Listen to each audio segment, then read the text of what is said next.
کہ خوش ہوتے ہوئے وہاں آئے تاکہ ان خوبصورت لڑکوں سے لذت حاصل کر سکیں۔ یہ گھر کے سامنے پہنچ گئے تو لوط علیہ السلام انہیں روکنے کے لیے گھر سے نکلے۔ ان سے فرمایا، اے میری قوم، تمہاری خواہش کے لیے میری بیٹیاں موجود ہیں، یعنی قوم کی عورتیں موجود ہیں۔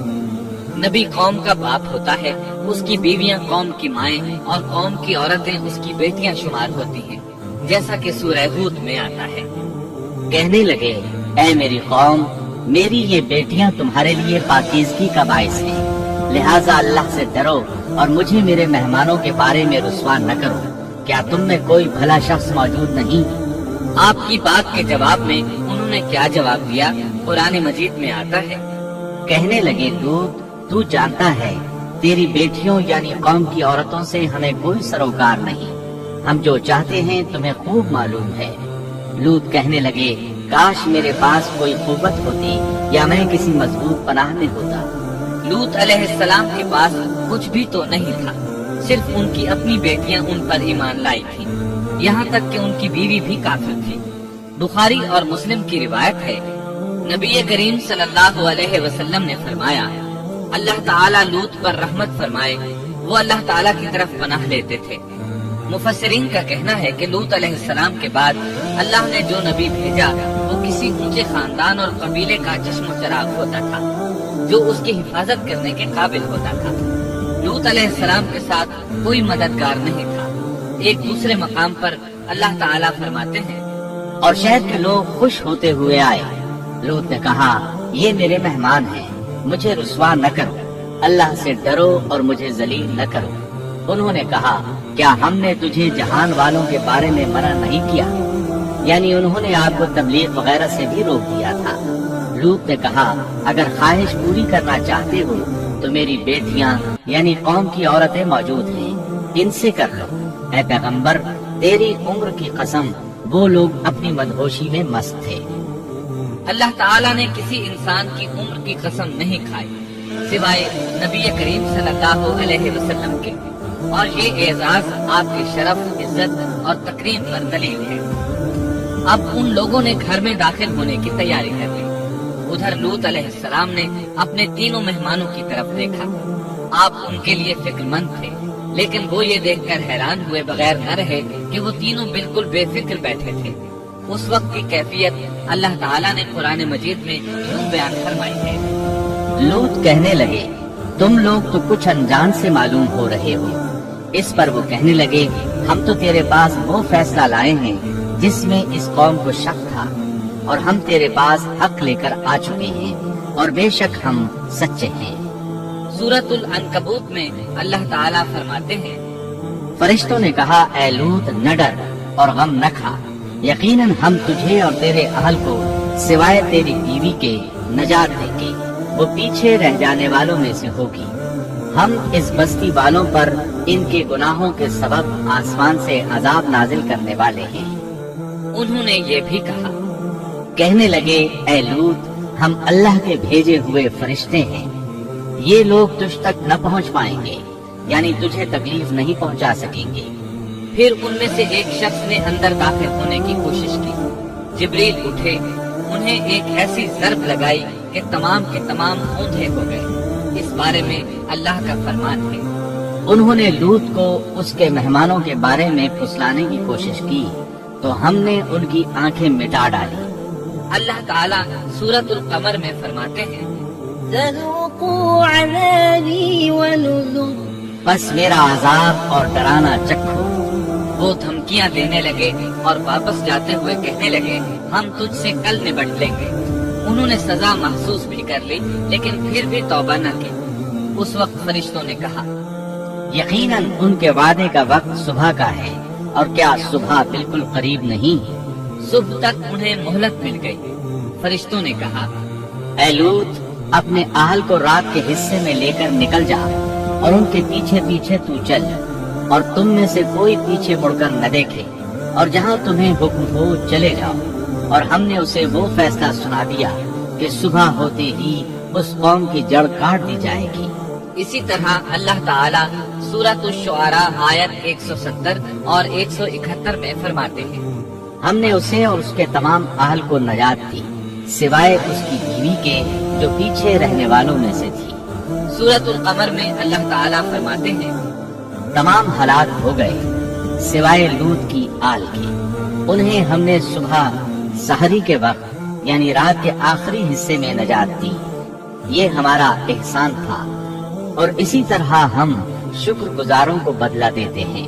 چنانچہ لوط علیہ السلام نکل کھڑے ہوئے، ان کے ساتھ ان کی صرف 2 بیٹیاں تھیں، وہ بستی سے نکل گئے۔ پھر صبح ہوئی، روشنی پھیلنے لگی تو عذاب آ گیا، اور صبح سویرے ہی انہیں ٹھہرنے والے عذاب نے آ لیا، بس تم میرے عذاب اور ڈرانے کا مزہ چکھو۔ یہ عذاب کیسا تھا؟ جبریل علیہ السلام آئے، اپنا پر زمین کے نیچے داخل کیا، اس مکمل بستی کو اکھیڑا اور آسمان کی طرف اٹھا کر لے گئے۔ کہا جاتا ہے کہ فرشتوں نے اس بستی کے مرغوں کی اذان اور کتوں کے بھونکنے کی آوازیں سنی، اور لوگوں نے فرشتوں کی تسبیح سن لی۔ جبریل علیہ السلام نے ایک چیخ ماری، سب بجھی ہوئی آگ کی طرح ہو گئے، پھر مکمل بستی کو پکڑ کر الٹا دیا، ہر ایک کے لیے آسمان میں پتھر تیار تھا، بہرحال اس کو زمین پر دے مارا۔ اللہ تعالیٰ سورہ ہود میں فرماتے ہیں، بس جب ہمارا حکم آیا تو ہم نے اس کا اوپر والا حصہ نیچے کیا اور ان پر کنکریلے پتھر برسائے جو تہ بتہ تھے، تیرے رب کی طرف سے نشاندار تھے، اور وہ ان ظالموں سے کچھ دور نہیں تھے۔ سورۃ الحجر میں اللہ فرماتے ہیں، روشنی ہوتے ہی انہیں بڑے زور کی چیخ نے پکڑ لیا، پھر ہم نے اس کا بلند حصہ نیچے کیا اور ان پر کنکر والے پتھر برسائے۔ سورۃ الشعراء میں اللہ فرماتے ہیں، اور ہم نے ان پر ایک خاص قسم کا می برسایا، بس بہت ہی برا می تھا جو ڈرائے گئے ہوئے لوگوں پر برسا۔ یہ ماجرا بھی سراسر عبرت ہے، ان میں سے بھی اکثر مسلمان نہ تھے۔ بے شک تیرا پروردگار وہی ہے غلبے والا، مہربانی والا۔ سورۃ النجم میں اللہ فرماتے ہیں، اور اس نے الٹائی ہوئی بستیاں گرا دی، پھر ان کو اس چیز سے ڈھانپا جس سے بھی ڈھانپا، مطلب یہ کہ ان پر پتھروں کی بارش برسائی۔ بس تم اپنے رب کی کون کون سی نعمتوں میں جھگڑو گے، یہ شخص بھی پہلے ڈرانے والوں کی طرح ایک ڈرانے والا ہے۔ اس طرح یہ بستی سدوم بحر مردار کے علاقے میں تہس نہس ہو گئی، اور اس کے آثار و نشانات قیامت تک کے لیے چھوڑ دیے گئے ہیں۔ ان نشانات کو اسی لیے باقی چھوڑا گیا ہے کہ سارا جہان ان کو دیکھ کر عبرت پکڑے، فحاشیوں سے باز آ جائے، خاص طور پر سب سے بڑی فحاشی جو قوم لوط کا عمل تھا اس سے باز آ جائے۔ سیدنا لوط علیہ السلام کے اس قصے میں قرآن حکیم اور احادیث نبوی سے یہ بات ثابت ہوتی ہے کہ سیدنا لوط علیہ السلام جس قوم کی طرف مبعوث کیے گئے تھے وہ قوم اخلاق کے اعتبار سے بالکل ختم ہو چکی تھی، اور اب اس کی اصلاح ناممکن ہو چکی تھی۔ اس قوم نے اپنے جرم کو جرم بھی نہیں سمجھا تھا، عام مقامات پر اعلانیہ بے حیائی کرنا ان کا مشغلہ تھا۔ یہ ایسا عمل تھا جس کی ماضی میں کوئی نظیر نہیں ملتی۔ مردوں کا مردوں سے اختلاط اور عورتوں کا عورتوں سے، یہ ایسا فعل تھا جو جنگل کے وحشی جانور بھی نہیں کرتے۔ یہی وجہ تھی کہ یہ قوم اپنے میں سے کچھ نیک لوگوں کو بھی برداشت نہیں کرتی تھی، وہ انہیں نیکی اور شرافت کی دعوت دیتی تھی، اسی لیے وہ ان کے سخت مخالف ہو گئے تھے۔ قرآن کریم نے اس قوم کے 3 بڑے جرائم کا ذکر کیا ہے، یہ کہ تم مردوں سے بدفعلی کرتے ہو، مسافروں کو لوٹ لیتے ہو، عام مجلسوں میں اعلانیہ فحاشی کرتے ہو۔ ان 3 گناہوں میں سے سب سے پہلا گناہ بدترین گناہ تھا۔ یہ گناہ اس قوم سے پہلے کسی نے نہیں کیا تھا، گویا وہ اس گناہ کو ایجاد کرنے والے تھے، اور یہ گناہ زنا سے بھی زیادہ شدید ہے۔ قرآن کریم اور احادیث کی روح سے اغلام بازی ایک بدترین گناہ ہے۔ احادیث میں اس گناہ کی مختلف سزائیں آئی ہیں۔ ایک روایت میں ہے کہ فاعل اور مفعول دونوں کو قتل کر دو۔ بستی سدوم عذاب کے نزول سے قبل کن حالات سے دوچار تھی، سورۃ الزاریات آیت 35 اور 36 میں یوں بیان ہوا ہے، پھر ہم نے ان سب لوگوں کو نکال لیا جو اس بستی میں مومن تھے، یعنی لوط علیہ السلام اور ان پر ایمان لانے والے۔ سو ہم نے اس بستی میں سوائے ایک گھر کے مسلمانوں کا کوئی گھر نہ پایا۔ اس کا مطلب ہے وہاں صرف سیدنا لوط علیہ السلام اور ان کا گھرانہ مسلمان تھا، باقی سب گھر کافروں کے تھے۔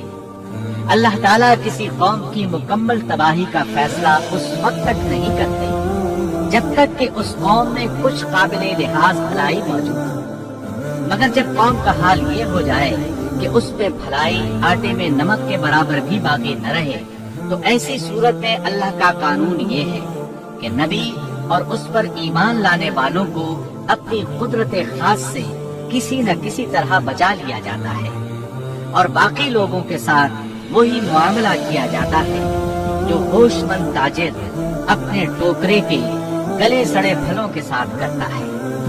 اچھے پھل ان میں سے نکال لیتا ہے اور سڑے ہوئے باہر پھینک دیتا ہے۔ عذاب کے بعد اللہ تعالیٰ نے اس شہر کے کھنڈرات کے بارے میں سورۃ الزاریات آیت 37 میں یوں فرمایا ہے، اس عذاب کے بعد ہم نے وہاں بس ایک نشانی ان لوگوں کے لیے چھوڑ دی جو دردناک عذاب سے ڈرتے تھے۔ اس نشانی سے مراد بحیرہ مردار ہے۔ اس کا جنوبی علاقہ آج بھی ایک عظیم تباہی کے آثار پیش کر رہا ہے۔ ماہرین آثار قدیمہ کا خیال ہے کہ قوم لوط کے 5 بڑے شہر شدید زلزلے سے زمین میں دھنس گئے تھے اور ان کے اوپر بحیرہ مردار کا پانی پھیل گیا تھا۔ اس خیال کی وجہ یہ بتائی جاتی ہے کہ بحیرہ مردار کا وہ حصہ جو اللسان نامی جزیرے کے جنوب میں واقع ہے وہ صاف طور پر بعد میں پیدا ہوا ہے، اور قدیم بحیرہ مردار کے جو آثار اس جزیرے کے شمال میں نظر آتے ہیں وہ جنوب میں پائے جانے والے آثار سے بالکل مختلف ہیں۔ ماہرین آثار قدیمہ نے اس سے یہ بات اخذ کی ہے کہ جنوب کا حصہ پہلے اس بحیرہ کی سطح سے بلند تھا، بعد میں زلزلے سے دھنس کر زمین کے نیچے چلا گیا۔ اس دھنسنے کا زمانہ بھی 2000 برس قبل مسیح کے قریب معلوم ہوتا ہے، اور یہ زمانہ تاریخ کے اعتبار سے سیدنا ابراہیم علیہ السلام اور سیدنا لوط علیہ السلام کا زمانہ ہے۔ 1965 عیسوی میں آثار قدیمہ کی ایک امریکی ٹیم کو اللسان جزیرے پر ایک بہت بڑا قبرستان ملا۔ اس میں 20,000 سے زائد قبریں تھیں۔ اس سے اندازہ ہوتا ہے کہ قریب ہی کوئی بڑا شہر آباد تھا۔ اس لیے عین ممکن ہے کہ جس شہر کا یہ قبرستان ہے وہ بحیرہ میں غرق ہو چکا ہو۔ بحیرہ کے جنوب میں جو علاقہ ہے اس میں اب بھی ہر طرف تباہی کے آثار موجود ہیں، اور زمین میں گندھک، رال، کول تار اور قدرتی گیس کے اتنے بڑے ذخائر پائے گئے ہیں کہ ان کو دیکھ کر یقین ہو جاتا ہے کہ کسی وقت بجلیوں کے گرنے سے یا آتش فشاں کا لاوا نکلنے سے یہاں آگ پھٹ پڑی تھی۔ اللہ تعالیٰ سورہ ہود کی آیت 83 میں ارشاد فرماتے ہیں، پتھراؤ کا یہ عذاب آج بھی ظالموں سے دور نہیں۔ مطلب یہ کہ جو قوم اس قوم کی طرح ظلم اور بے حیائی پر جم جائے وہ اپنے آپ کو اس جیسے عذاب سے دور نہ خیال کرے۔